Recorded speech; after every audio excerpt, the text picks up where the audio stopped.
What's up, everyone? Look, if someone told me I could only use one knowledge from the last decade of live trading, like literally over 10,000 hours of watching price move in real time, I'd pick what I'm about to show you in this video. The market doesn't care what you think should happen. And it definitely doesn't care if you've got some textbook setup drawn out on your chart. I learned this the hard way. I sat there, trade after trade, watching price rip through levels I swore were going to hold. I watched breakouts take off without pullbacks, while I sat on the sidelines waiting for price to come back to me. I took what looked like perfect setups, only to get stopped out because I ignored what the rest of the market was screaming at me through correlations. So in this video, I'm going to walk you through the 4 biggest discoveries I made after thousands of hours of live trading. These are the lessons that came from watching the market do its thing over and over until the patterns became impossible to ignore. So go ahead and hit that like button, subscribe if you're new, and let's get into it. All right, let's jump into the first discovery. The first discovery that I made is that price is never too high or too low. When I first started trading, I'd look at a chart and think to myself, okay, price has hit this resistance level 4 times. It has to reverse here. It's way too high already. Or I'd see price dropping into support and think it can't go any lower than this. That's the wrong way to think about the market. When price starts trending, it will keep going. It doesn't stop just because you think it should. Let me show you an example on this chart. As you can see, we had a level of resistance here with 4 rejections. Price kept bouncing off this level over and over.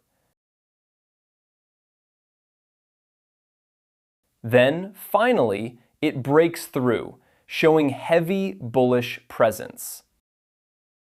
In your mind, you're probably spotting this level here that acted as support, so you draw it in.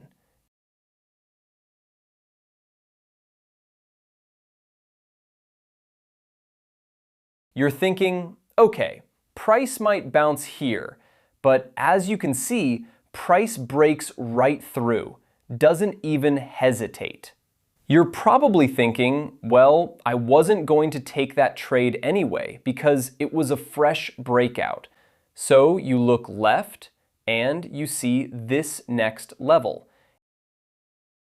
And you draw it in.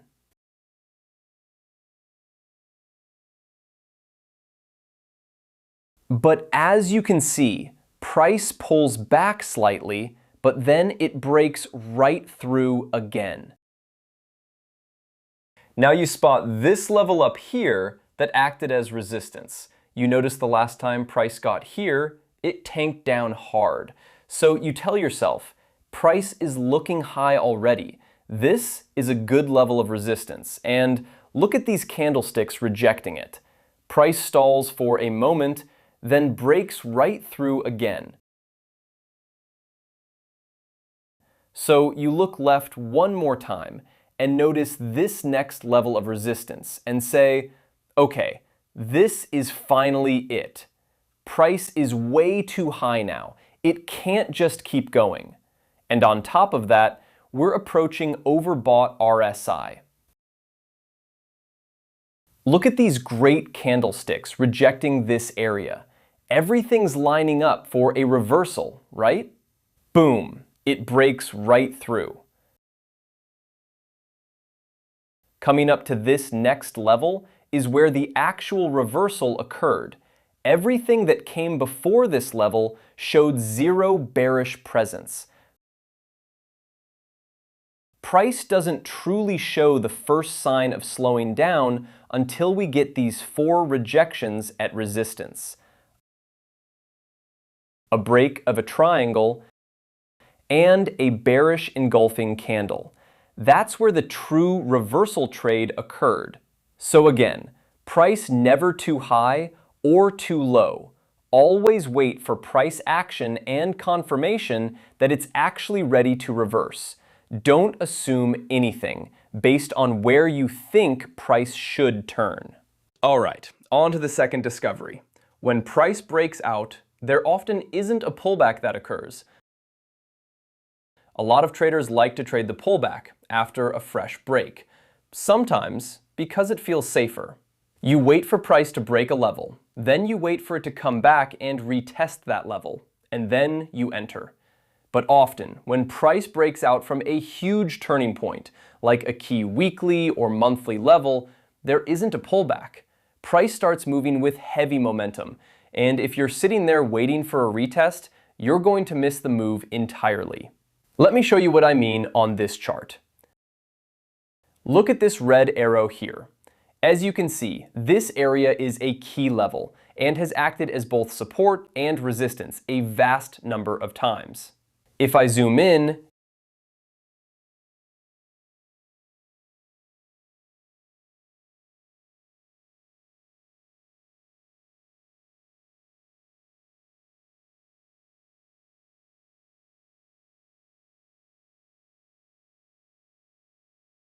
you will notice that price hits this level of key support and then breaks out. This is very bullish because we have a break of the trend line, a break of minor resistance, and a bullish engulfing candle. Everything's lining up. Most traders want to wait for the pullback to occur and then enter a trade long. But as you can see, there was no pullback that happened because of the heavy bullish presence. Price just took off, leaving a lot of traders in the dust as they missed this amazing trade. So you're probably wondering, why doesn't this pullback occur? For a pullback to happen, you need two things. 1, buyers need to start closing their long positions. 2, sellers need to enter the market short. If you're even a beginner trader, you know there's a high chance that neither of these things are happening here. There are only buyers in the market, which means it only has one direction to go. Think about it from your perspective. Let's say you've seen price in a downtrend for months and months before it finally reverses, and you enter a trade long here. Why would you all of a sudden close it so early, the second it starts trending upwards? You wouldn't. Think about it from a seller's perspective. You notice a fresh breakout, showing heavy bullish presence. Why would you jump in front of the trend and enter a trade short here? You wouldn't. Without buyers closing their long positions and sellers entering short, it only has one direction to go. To add more fuel to the fire, more traders will continue entering the market long here, and people who are already in long positions might continue adding more positions as well, which only drives the momentum harder. I'm not saying that pullbacks don't happen. There are plenty of times when you do have pullbacks occur. You just have to know how to act in both situations, or else you'll miss good trades. We explain this concept more in depth on our Telegram, along with a lot more free trading guides. So check the description below for that. The third discovery is to always check correlations between pairs. What this means is you might spot an amazing trade, but if other correlating pairs are telling you something different, be very careful. Let me show you an example. On the dollar CAD, you notice a level of resistance here, so you draw this in.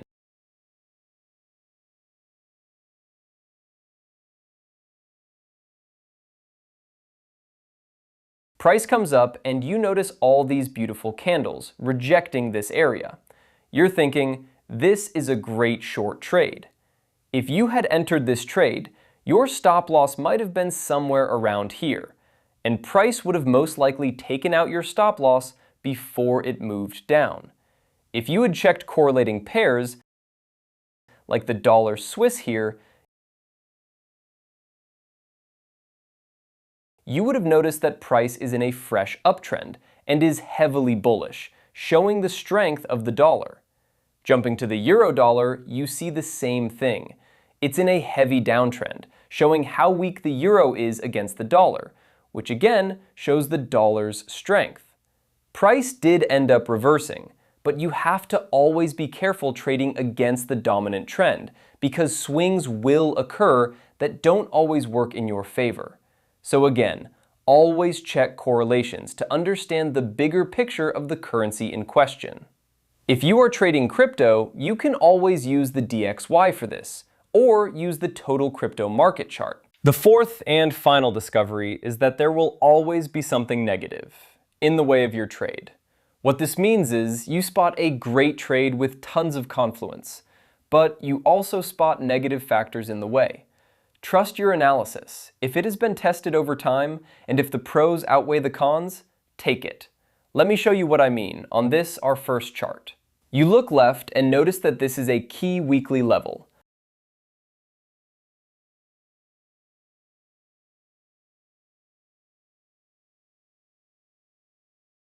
Price then creates an inverse head and shoulders pattern, which is a bullish reversal, and then breaks out, confirming the reversal.